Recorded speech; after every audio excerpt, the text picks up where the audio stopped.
খিনিও আলোচনা কৰিলোঁ।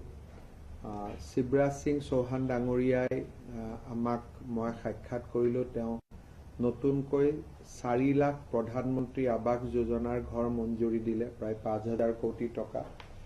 আৰু চাহ বাগিচাৰ মজদুৰসকলক আমি যিটো ইলেকশ্যনত কমিট কৰিছিলোঁ যে আমি মাটিও দিম আৰু আৱাস যোজনাৰ ঘৰো দিম, তাৰ ক্ষেত্ৰতো তেখেতে মোক চাহ বাগিচাৰ শ্ৰমিকসকলৰ বাবে 2 লাখ অতিৰিক্তকৈ ঘৰ দিয়াৰ প্ৰতিশ্ৰুতি দিলে। আমাৰ পাৱাৰ মিনিষ্টাৰৰ লগতো কেইটামান ইছ্যু আছিলে আমাৰ পাৱাৰক লৈ পেলাই, তাৰ বিষয়েও আজি মই খাট্টাৰ ডাঙৰীয়াক সাক্ষাৎ কৰিলোঁ। আৰু গধূলি কিৰণ ৰিজিজু ডাঙৰীয়াকো মই সাক্ষাৎ কৰিম। অহাকালি মই এটা দিনৰ কাৰণে মই আহমেদাবাদ যাম।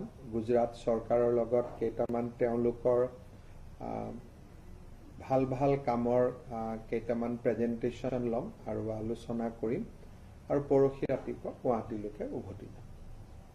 ছাৰ, দেখা পোৱা গৈছে যে বানপানীৰ যিটো বিষয়ে যথেষ্ট প্ৰব্লেমকাৰী আছিলে, গতিকে আপুনি যিটো কথা ইতিমধ্যে ক'লে ঘৰ দিয়া হৈছে, সেই ঘৰটো আপুনি কৈছিলে যে 1000 কোটি টকাৰ প্ৰয়োজন হ'ব, কিন্তু এতিয়া যিহেতু শিৱৰাজ সিং চৌহান ডাঙৰীয়াৰ এইখিনি ঘৰ বানপানীৰ লগত সম্পৰ্ক নাই। এইটো যিটো সাধাৰণ আমি আৱাস যোজনাৰ ঘৰ দি থাকোঁ, এইখিনি দুখীয়া দৰিদ্ৰ মানুহৰ কাৰণে। কিন্তু বানপানীৰ যিটো ক্ষতি বা ঘৰ পুনৰ সংস্থাপন, এই পুঁজিখিনি গৃহ মন্ত্ৰালয়ৰ পৰা আহিব, আৰু সেই ক্ষেত্ৰত অমিত শ্বাহ ডাঙৰীয়াই আমাক পৰ্যাপ্ত পুঁজি যিমানখিনি মোক লাগিব সেইখিনি দিয়াৰ তেখেতে প্ৰতিশ্ৰুতি দিছে। গাডকাৰী ডাঙৰীয়াক 2-3টা পইণ্টত আমি কথা পাতিলোঁ। যেনেকুৱা বানপানীত ৰাস্তাখিনি বেয়া হৈছে, সেইখিনি ভাল কৰিব লাগিব। কৰবাত আমাৰ ৰাষ্ট্ৰীয় ঘাইপথবোৰ মথাউৰিৰ দৰে হৈছে। যেনেকৈ এবাৰ শিৱসাগৰতে পানীটো ওলাই যোৱা দেৰি হৈছে কাৰণ ডাঙৰ হাইৱে, কালভাৰ্টৰ প্ৰয়োজন আছে। গতিকে আমি কৈছোঁ যে অলপ কালভাৰ্ট বনাব লাগিব জেগাই জেগাই। তাৰপিছত তেখেতৰ লগত কাজিৰঙাৰ এলিভেটেড কৰিডৰ, টানেলৰ টেণ্ডাৰ ওলাব খুব সম্ভৱ সোমবাৰ বা মঙলবাৰে, বিশ্বনাথ আৰু গহপুৰ আৰু গোলাঘাটৰ। আমাৰ এয়াৰপোৰ্টৰ পৰা এটা এলিভেটেড কৰিডৰৰ কথা চলি আছে। মৰিগাঁও দৰঙৰ মাজত দলঙৰ কথা চলি আছে। বিশ্বনাথৰ তেজপুৰৰ পৰা বাইহাটা চাৰিআলি 4 লেন হ'ল, কিন্তু গহপুৰৰ পৰা ডিব্ৰুগড়লৈকেও 4 লেন হ'ব লাগে। তাৰ বিষয়ে আলোচনা হ'ল। কেইবাটাও নতুন প্ৰকল্পৰ বিষয়ে তেখেতৰ লগত আলোচনা হৈছে। আমি শিলিগুৰি শিলচৰ বুলি এটা খুব হাই স্পীড কৰিডৰৰ পৰিকল্পনা কৰি আছোঁ। এতিয়ালৈকে শিলচৰৰ পৰা বৰাপানীলৈকে হৈছে, বৰাপানীৰ পৰা শিলিগুৰিলৈকে হ'ব লাগিব, গুৱাহাটীৰ মাজেৰে বাইহাটা চাৰিআলি দি। তাৰ বিষয়ে আলোচনা হ'ল। কেইবাটাও প্ৰকল্পত আমি কাম কৰি আছোঁ। সেই গোটেইখিনিৰ বিষয়ে নীতিন গাডকাৰী ডাঙৰীয়াৰ লগত আলাপ আলোচনা হ'ল। দিল্লীত থকা সময়তে অসম মেঘালয় সীমান্তত অসম মেঘালয়ৰ যিখিনি অসমৰ পৰা কেব চালক যিসকল যায়, এটা ঘটনা সংঘটিত হৈছে। কনৰাড চাংমাৰ লগত মই ফোনত কথা পাতিছোঁ, আৰু অতুল বৰা ডাঙৰীয়াক আমি দায়িত্ব দিছিলোঁ। সমস্যাৰ সমাধান হৈছে, কিন্তু এটা কথা আমি অস্বীকাৰ কৰিব নোৱাৰোঁ যে মেঘালয়ত একাংশ মানুহ আছে যোনে অসমৰ পৰ্যটকসকল তালৈকে যোৱাত বহুত বেছি ভাল নাপায়। আৰু পেট্ৰিচিয়া মুখিমৰ দৰে যিসকল ইণ্টেলেকচুৱেল বুলি ক'ব লাগিব, যে কি অসমত মানুহে যথেষ্ট আদৰ সন্মান কৰে, তেওঁলোকেই অসমৰ পৰ্যটকৰ বিৰুদ্ধে লিখালিখি কৰে আৰু বহুত ক্ষেত্ৰত মানুহক ইনচাইটো কৰে। কিন্তু তাৰ বিপৰীতে আৰু এচাম মানুহ আছে যোনে অসমীয়া মানুহক ভাল পায়, অসমীয়া মানুহক আদৰি লয়। গতিকে এই ক্ষেত্ৰত মই ভাবোঁ এটা ফ্ৰিকশ্যন। মেঘালয়তে 2 ধৰণৰ মানুহ আছে, পেট্ৰিচিয়া মুখিমৰ কথা ক'লোঁ, আৰু আনফালে অসমক ভাল পোৱাও বহুত মানুহ আছে। গতিকে এটা কণ্ট্ৰাডিকশ্যন আছে। তাৰ কাৰণে মাজে মাজে সংঘাত চলি থাকে। শ্বিলং আমাৰ অসমতে আছিল, ৰাজধানী আছিল, আমাৰ মানুহে শ্বিলঙত গৈ ভাল পায়।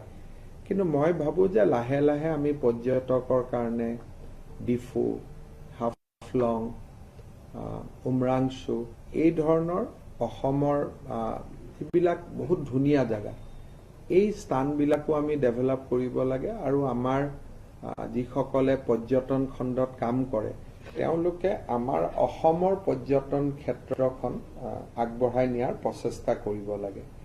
দিল্লীত থকা সময়ত মই উমৰাংচু আৰু মাজুলী যি দুটা প্ৰস্তাৱিত এয়াৰপোৰ্ট তাৰ কাৰণে বিতং কৰি কথা পাতিছোঁ। মই ভাবোঁ যে মোৰ কাৰ্যকালত এই দুখন এয়াৰপোৰ্টো হৈ যাব আৰু লাহে লাহে তেতিয়া মই ভাবোঁ যে উমৰাংচুৱে পৰ্যটনৰ দিশত শ্বিলঙক প্ৰতিযোগিতা দিব পাৰিব।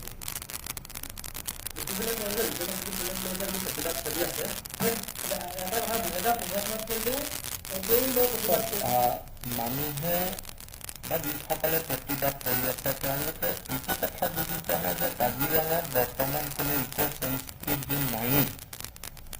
ইক' চেঞ্চিটিভ জোন বনাবৰ কাৰণে ভাৰত চৰকাৰে আমাক অনুৰোধ কৰিছে যে আপোনালোকে এটা আমাক ইক' চেঞ্চিটিভ জোন বনাই দিয়ে। সাধাৰণতে মানুহে কাজিৰঙা বুলি ক'লে কহৰাটো বুজে, কিন্তু কাজিৰঙা মানে বিশ্বনাথ, কাজিৰঙা মানে গহপুৰ, কাজিৰঙা মানে প্ৰায় বোকাখাট, কাজিৰঙা মানে কলিয়াবৰ, কাজিৰঙা মানে কাৰ্বি আংলং। চব প্ৰত্যেকটোৰ পৰা আপোনাৰ কিলোমিটাৰ বেলেগ বেলেগ হ'ব। য'ত হাতী যায় তাত 20 কিলোমিটাৰো হ'ব পাৰে, য'ত ব্ৰহ্মপুত্ৰ আছে লগত তাত অতিৰিক্তকৈ প্ৰয়োজন নাই। গতিকে এটা ইক' চেঞ্চিটিভ জোন এটা বনোৱা হয় এক্সপাৰ্ট কমিটি।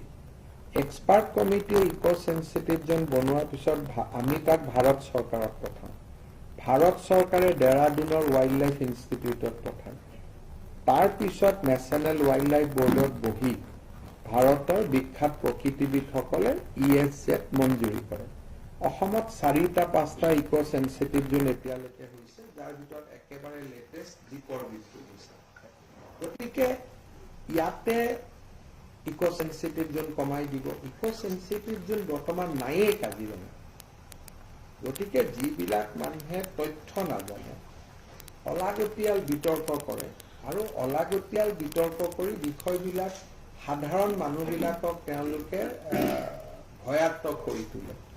এইবিলাক যেতিয়া কথা কয় ওচৰৰ পাজৰৰ মানুহবিলাকে ভয় খায় যে 10 কিলোমিটাৰ হ'ব, আমাৰ কি হ'ব। গতিকে মই ভাবোঁ যে বিষয়টোৰ ওপৰত নজনাকৈ যেতিয়া মই কিবা এটা কথা কৈছোঁ যে আমি ইয়াত ইক' চেঞ্চিটিভ জোন বনাম, মই ক'ত কৈছোঁ? বোকাখাটত। কাৰণ বোকাখাটৰ ফালে 1 কিলোমিটাৰতকৈ বেছি নালাগে, তাত নগৰ হৈ গ'ল।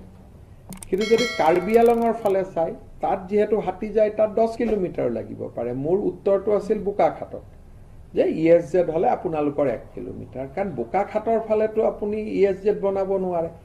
গতিকে কিবা এটা কথা ক'লেই মানুহে হিমন্ত বিশ্ব শৰ্মাই কৈছে লগে লগে ৰিয়েকশ্যন দি দিওঁ। এই যিটো প্ৰৱণতা, এই প্ৰৱণতাটোৱে তেওঁলোকক বেছিকৈ ক্ষতি কৰে লাষ্টত।